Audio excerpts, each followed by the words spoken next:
1월의 첫날입니다. 오늘도 사부 예배에서 나온 여러분들을 주님의 이름으로 축복하고 환영합니다. 이 시간 예배함 속에 주님의 살아계심, 그분의 함께하심을 경험하고 새 힘을 얻어서 오늘도 시작되는 내일의 우리의 모든 걸음에도 담대하게 당당하게 승리하는 우리의 한 날의 인생이 되어지기를 주님의 이름으로 축원합니다. 여러분, 직장인들이 쓰는 그 고사성어, 사자성어 유행하는 그런 말들이 좀 몇 가지 있더라고요. 본래의 뜻을 왜곡하여서 오늘날 젊은이 쓰는 사자성어가 몇 가지가 있다고 합니다. 아마 다 아실 것 같아요. 여러분, 고진감래 무슨 뜻인지 아십니까? 뭐 옛날 말은 몰라도 돼요. 이제 우리는 그거는 생각하면 지금 안 될 것 같고요. 고진감래 뭔지 아십니까? 우리 3040 어르신들 아십니까? 아마 직장인들 다 아실 겁니다. 알바하시는 분들도 아실 거고. 고진감래, 고용해줘서 진짜 감사한데 나는 집에 갈래라고 고진감래. 처음 들어보십니까? MZ 아니세요 다들?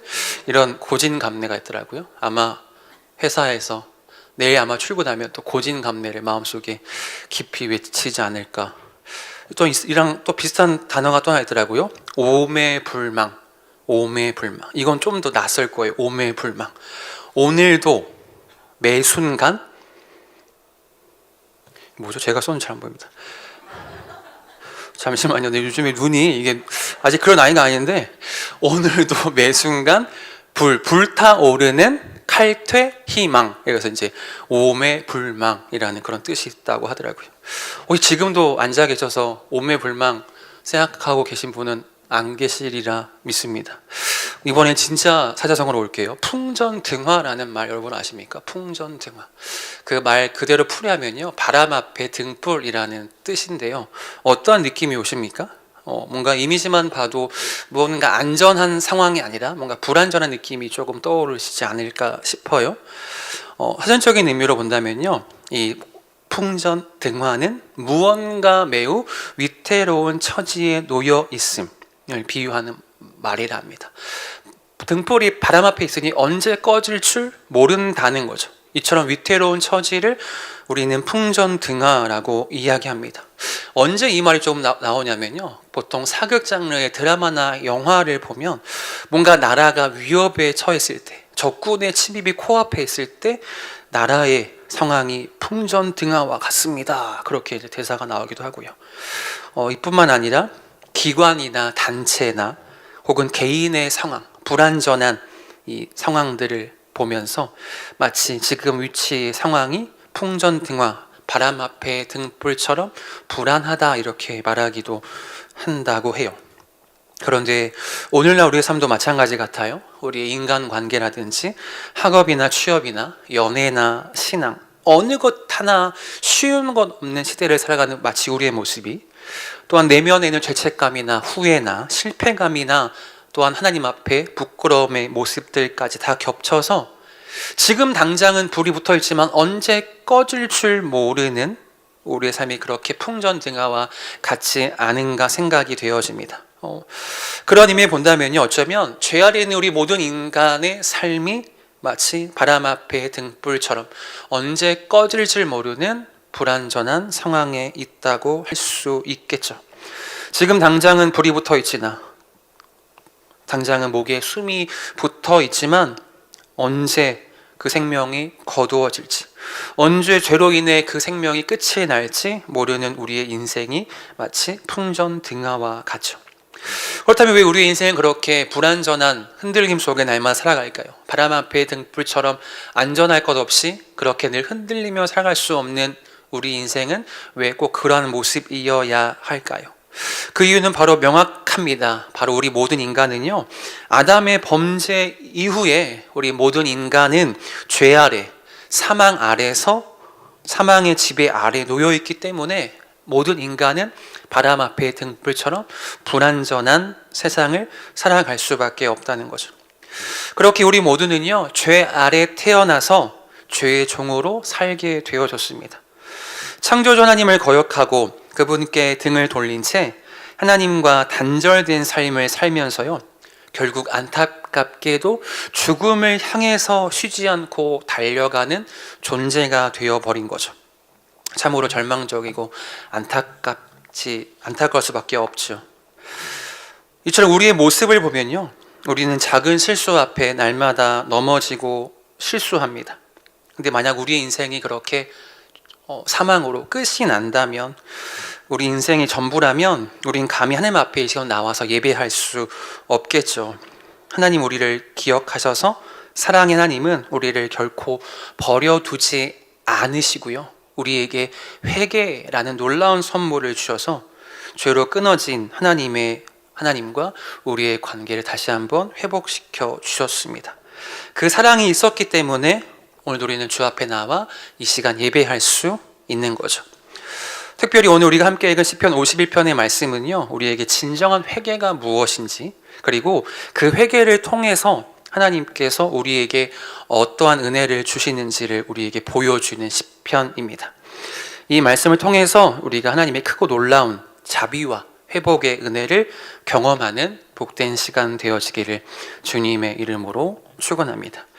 여러분, 시편 우리에게 참 익숙하죠. 또한 시편이 길기 때문에 우리가 찬양으로도 많이 부르는 시편이 많이 소속돼 있지 않습니까? 성경을 보면 여러분, 시편 말씀을 우리가 볼 때에 종종 시편마다 그 표제 이름, 제목이 붙어 있는 경우가 있습니다. 오늘 성경도 마찬가지인데요, 우리말 성경은 그 표제가 말 그대로 제목, 표제로 붙어 있는데요, 원어 성경은 그 표제가 성경의 1절이라 합니다. 오늘 말씀에 우리가 51편의 1절이 하나님이시여 주의 인자가 1절인데요, 원어 성경은 그것이 2절이 되고 표제가 1절이라는 거죠. 그건 무슨 의미입니까? 그만큼 표제를 우리가 가볍게 여길 것이 아니라 중요하게 생각해 봐야 한다는 거죠. 표제를 통해서 이 시편이 어떤 때에 쓰였으며 어떤 배경, 어떠한 상황 속에 드린 고백인지를 시편의 표제를 통해서 우리는 그걸 더욱더 알 수 있습니다. 그러면 우리가 읽었던 시편 51편의 경우에는 어떠한 표제가 있습니까? 성경 한번 보실까요? 화면 보실까요? 어떻게 써 있습니까? 다윗의 시 인도자를 따라 부르는 노래. 다윗이 밧세바와 동침한 후 선지자 나단이 그에게 왔을 때라고 써 있죠. 여러분, 성경에 이 말씀이 써 있으십니까? 혹시 목사님 제 성경은 안 써 있는데요? 생각하시는 분 계시다면 성경을 좀 투자하십시오.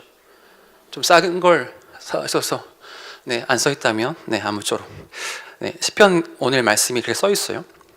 이 단어, 이 문장, 이 표제도 오늘 시편 우리가 이해하는데 아주 큰 단서가 됩니다.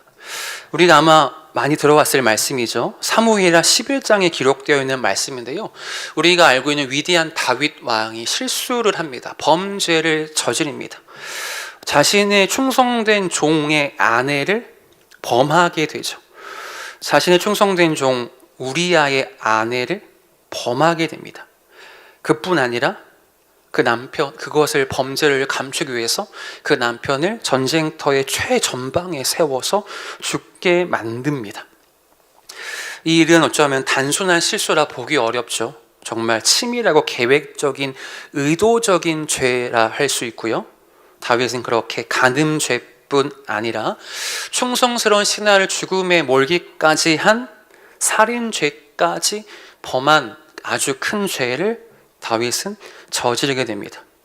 성경은 이 일을 분명하게 말합니다. 사무엘하 11장 27절 말씀에 다윗이 행한 그 일이 여호와 보시기에 악하였더라. 우리가 익히 알고 있는 다윗은요, 하나님께 칭찬받고 마음에 합한 자, 하나님 찬양했던 위대한 인물로 알고 있는데, 이 사건에 대해 성경은 분명히 말하기를 그가 여호와 보시기에 악을 행했다고 분명히 우리에게 말해주고 있죠. 이 이후에요, 하나님께서 선지자 나단을 다윗에게 보내셔서 그 아무도 모르고 있었던 그 다윗의 은밀한 죄를 다 밝히 드러내게 하십니다. 나단이 와서 다윗의 범죄를 다 솔직하게 말해버리게 다 이제 뭐랄까요, 오픈해 버리죠. 이제 모든 것이 다 그렇게 죄악이, 다윗의 죄가 드러나게 됩니다. 나단이 당신 이러한 죄 지었죠? 라고 말하는 순간, 여러분이 다윗이라면 어떻게 반응했을까요? 다윗은 여러분 왕이에요. 누군가가 와서 왕 당신 죄 졌죠? 라는 말을 한다는 겁니다. 다윗 왕의 힘이라면요, 그 선지자의 지적을 무시할 수 있었을 겁니다. 아니면 그 말을 한 나단을요 제거할 수 있었을 거예요. 아무도 이 사실을 알지 못하는데 너 어떻게 알았어? 그 나단의 그 자리에서 즉시 척결할 수 있는 것이 왕의 힘이지 않습니까? 그런데 오늘 말씀에 보면요, 사무엘하에 보면은 다윗은 더 범죄를 만들지 않아요. 기존에 지었던 죄 위에 또 죄를 더하지 않습니다. 즉각 하나님의 책망 앞에서 그는 자기의 죄를 인정하고요, 즉각 회개의 자리로 엎드립니다. 사무엘하 12장 13절 말씀에 내가 여호와께 죄를 범하였노라 라고 말하죠. 나 그런 적 없는데요? 라고 하지 않고요, 즉각 그 자리에서 자신의 죄를 회개하면서 인정합니다. 이 회개의 고백 가운데 쓰인 것이 바로 오늘 함께 읽었던 시편 51편의 말씀인데요, 다윗은 그 죄로 인해서 죄에 대한 대가를 치렀고 징계도 받게 됩니다. 하지만 하나님은요, 그렇게 죄를 인정한 다윗을 용서하셨어요. 하나님의 자비와 긍휼은 그렇게 죄인을 외면하지 않고 죄인에게 열려 있었던 거죠. 그렇게 다윗은 하나님의 긍휼에 기대어서 51편을 고백하게 됩니다. 1절과 2절 말씀을 다시 한번 함께 읽어볼까요? 시작. 하나님이여 주의 인자를 따라 내게 은혜를 베푸시며 주의 많은 내 죄악을 지워주소서. 나의 죄악을 말갛게 씻으시며 나의 죄를 깨끗이 제하소서. 다윗은 자신의 죄를 하나님 앞에 고백하며 하나님 앞에 기도합니다. 그런데 그의 기도를 보면요, 어떠한 자신의 자격이나 공로를 결코 내세우지 않아요. 그가 의지한 것은 오직 이 하나입니다. 하나님의 인자와 긍휼을 의지하면서 기도하고 있죠. 말씀 읽었던 것처럼 은혜를 베푸시며 내가 긍휼을 따라 주 앞에 나아갑니다. 나의 죄를 말갛게 씻겨주소서. 나의 죄를 제하여 달라고 주님의 인자와 긍휼만을 구하면서 그는 기도합니다. 은혜를 베풀어 주시기를, 자신의 죄를 깨끗이 맑게 씻겨 주시기를 요청하죠. 다윗이 그렇게 기도할 수 있었던 것은요, 그분의 자비가 없이는, 그분의 용서하심이 없이는 죄사함도 회복도 있을 수 없기 때문에 오직 그분의 자비하심을, 그분의 긍휼하심을, 나를 불쌍히 여겨주심을 구하면서 기도하고 있는 거죠. 우린 여기서 다윗의 기도를 통해서 진정한 회개의 필수 요소, 회개의 그 본질을 발견할 수 있는데요. 여러분, 회개의 필수 요소, 회개의 본질은 다른 무엇이 아니라 하나님께 은혜를 구하는 겁니다. 우리는 자꾸 죄를 지으면 그걸 덮어두려 해요. 아무도 모르면 내가 죄가 없어진 것처럼 생각합니다. 하지만 우리가 회개할 때 반드시 필요한 것은 하나님께 은혜를 구하는 겁니다. 주여 나를 불쌍히 여겨주옵소서. 나를 깨끗하게 씻겨주옵소서. 주님만이 그 길임을 믿고 고백할 때에 우린 참된 회개를 드릴 수 있으며 주 앞에 깨끗함을 입게 되는 거죠. 여러분, 죄인된 우리가 하나님 앞에 설 수 있는 것은 단 하나밖에 없습니다. 우린 죄로 인해 더럽혀져서 감히 스스로 하나님 앞에 설 수가 없어요. 그 길은 단 하나인데요, 하나님의 인자하심과 긍휼하심이 있을 때면, 하나님의 사랑과 그 사랑이 우리를 불쌍히 여겨주셔서 우리를 용서해 주실 때만 우린 다시금 주님 앞에 설 수 있는 거죠. 우리의 죄의 문제를 해결하는 길은요, 오직 하나님의 은혜 앞에 나아가는 것뿐입니다. 다른 길은 없어요. 우리의 죄가 씻는 받는 길, 오직 하나님의 은혜 앞에 나아가는 길밖에 없다는 거죠. 여러분, 혹시 MBC 예능 프로그램 중에 나 혼자 산다 혹시 좀 보시는 분 계십니까? 거기 보면 연예인들이 나 혼자 살아가는 모습을 아름답게, 되게 멋있게 이렇게 보여주고 있지 않습니까? 최근에 봤던 한 아이돌 출신의 남자 가수의 삶을 보면서 한번 아마 다 아실 거예요. 근데 제가 실명을 밝히지 않겠습니다. 혹시 그 팬이 있을까봐. 한 남자 연예인께서 이제 좋은 날씨에 절에 찾아가요. 그래서 풍경을 보고 뭐 이렇게 하다가 안내를 받으면서 뭐 이렇게 안내를 받으니까 그 연예인이 그러더라고요. 근데 저 기독교인데 괜찮아요? 뭐 이렇게 뭘 사면서 아마 그런 말 듣더라고요. 안내하는 분이 해주니까 저 근데 기독교인데 괜찮아요 하니까 그 안내하시는 분께서 이런 말을 그 연예인에게 해주더라고요. 기독교는 사랑이고요, 불교는 자비예요. 다 길은 같습니다 라는 말을 남기게 됩니다, 그 안내하신 분께서. 근데 그 말을 들은 그 연예인과 그걸 함께 보던 그 방송 그 연예인들이 그 말을 듣고 우와 하더라고요. 그 말이 한동안 인터넷에도 되게 유명하고 화려한 말로 막 이렇게 실시간에 뜨더라고요. 기독교는 사랑, 불교는 자비, 다 길은 같다. 뭔가 그 말을 들었을 때 뭔가 멋있긴 해요. 그렇죠? 뭔가 통합을 이뤘네? 라고 생각하겠죠. 근데 우리는 그러면 안 된다는 거예요. 여러분, 길이 다 같다니 여기 무슨 말입니까? 예, 우린 그렇게 믿지 않아요. 그렇게 생각하면 안 되죠. 그 말이 그들에게는 아름답고 위대한 말일 수 있지만 여러분, 죄의 문제를 해결하는 길은 한 길밖에 없다는 거예요. 오직 예수님 말고는 우리의 죄가 결코 씻음 받을 수 없음을 우리는 결코 잊지 않아야 합니다. 그리고 다윗이 고백하는 거죠. 하나님, 주의 인자를 따라서 제게 은혜를 베풀어 주옵소서. 그는 고백하지 않습니까? 하나님께 고백하지 않습니까? 왜냐? 내 죄의 문제를 해결하는 길은 하나님밖에 없기 때문이죠. 다른 신이 있으면 다른 신을 불렀겠지만 다윗은 그분만이 내가 죄를 씻음 받는 길이기에 그는 그렇게 고백하며 나아갈 수 있었던 거죠. 우리 주님은요, 상한 심령을 멸시하지 않으시고요, 은혜를 구하는 자에게 결코 얼굴을 돌리지 않으십니다. 즉, 우리가 회개할 때에 너 왜 이제 왔어? 너 왜 그들을 숨기고 있었어? 라고 우리를 책망하지 않으시고요, 넓은 사랑의 품에 우리를 안으시고 우리의 죄를 깨끗하게 씻겨주신다는 거죠. 여러분, 그 은혜가 은혜를 우리가 기억하면서 주님 앞에 참된 회개로 주 앞에 나아가는 우리가 되기를 주님의 이름으로 축원합니다. 다윗은 그렇게 주님 앞에 인자와 긍휼을 의지하면서 하나님 앞에 기도합니다. 자신의 죄를 깨끗이 씻김 받기를 기도하면서 자신의 죄에 대해서 정직하게 고백합니다. 회개하면서 자기의 죄를 남겨놓지 않아요. 모든 죄를 정직하게 주 앞에 고백합니다. 두 가지로 그 죄를 나눌 수 있는데요. 첫 번째 3절 말씀, 나는 내 죄가를 아오니 내 죄가 항상 내 앞에 있나이다. 4절 말씀, 내가 주께만 범죄하여 주의 목전에 악을 행하였사오니. 다윗은요, 자기 죄를 피하지 않고 숨기지 않습니다. 계속해서 눈앞에 하나님이 계신 것처럼 모든 죄를 하나님 앞에 다 고백하고 인정하고 있어요. 특별히 그는 더욱더 깊은 차원의 죄를 고백하는데요, 우리 5절 말씀을 한번 다 같이 읽어봅시다. 시작. 내가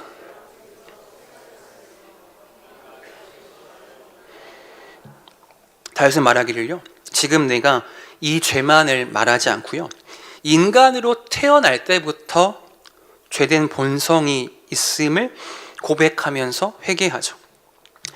다윗은 그렇게 두 가지 차원에서 죄를 고백하죠. 우리는 이것을 원죄 그리고 또한 자범죄로 나눠서 말합니다. 원죄는 무엇입니까? 아담의 범죄로 모든 인간의 죄가 유전되어서 모두가 태어날 때부터 죄를 가지고 태어난다는 것. 인간의 대표인 아담이 불순종함으로 죄의 결과가 모든 후손에게 영향을 미쳐서 우리도 죄 아래 태어난다는 것. 그렇게 다윗은 고백하죠. 내가 죄악 중에 출생하였다라고 고백하면서 자신의 죄를 인정합니다. 또한 자범죄는 우리가 살면서 짓는 스스로 행한 죄이죠. 다윗은 그 죄도 철저하게 솔직하게 고백합니다.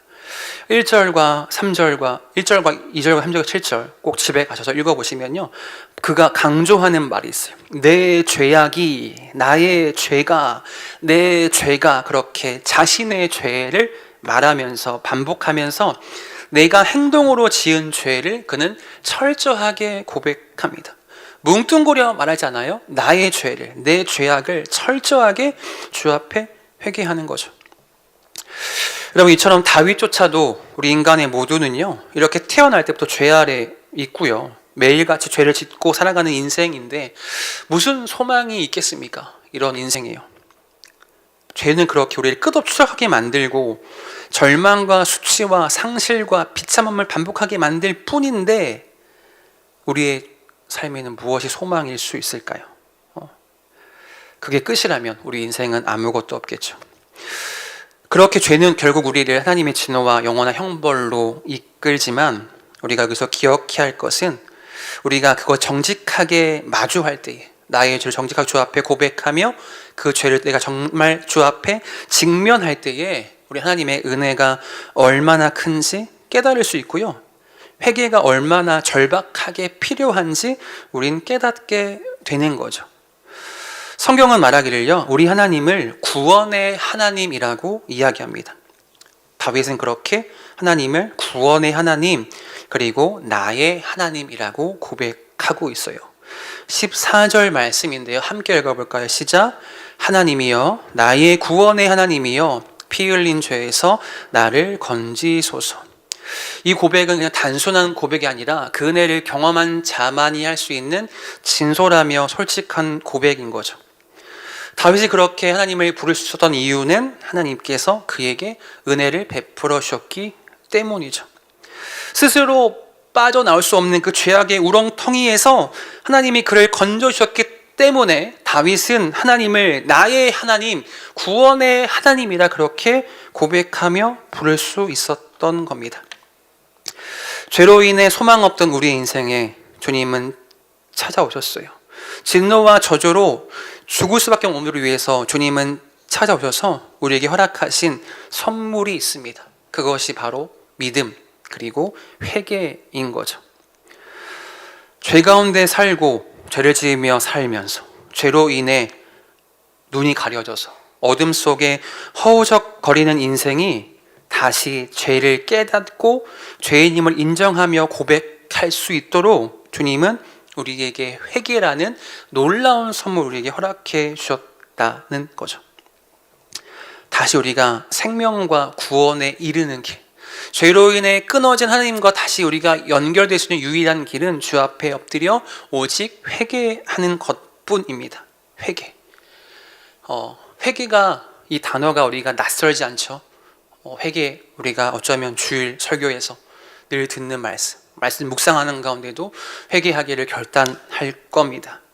그러면 제가 다시 한번 여러분에게 반대로 질문해 볼게요. 회개가 뭡니까? 성경은 이렇게 우리에게 회개하라 말하고, 아마 주일학교 때부터 선생님과 전사님들이 얘들아 회개해야 된다, 그래야 은혜 받아 라고 말했을 거예요. 회개가 뭡니까? 우리는 단순히 회개를 때로 생각할 때에 하나님 죄송해요, 알겠죠? 우리 이렇게 생각합니다. 하나님 죄송해요, 제가 좀 잘못했는데 좀 용서해 주세요, 알겠죠? 이런 이게 회개로 생각하긴 경우가 많아요.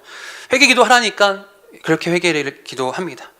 하지만 여러분, 회개는요 단순히 후회하는 감정만이 아니라요, 그 죄를 괴로워하고 미워하면서요 죄에서 돌이켜서 하나님께로 향하는 것이 회개라는 거예요. 죄송합니다, 미안합니다, 안 그럴게요, 알겠죠가 아니라 그 죄에서 완전히 돌이켜서 그 방향이, 죄로 가는 방향이 돌이켜서 하나님께로 돌아가는 것이 진정한 회개라는 거죠. 세상에 쏟았던, 죄악에 쏟았던 시간과 물질과 마음들을 돌이켜서 하나님께 향하는 것이 진정한 회개이며, 그것 신앙의 핵심, 구원에 이르는 통로가 될 수 있습니다.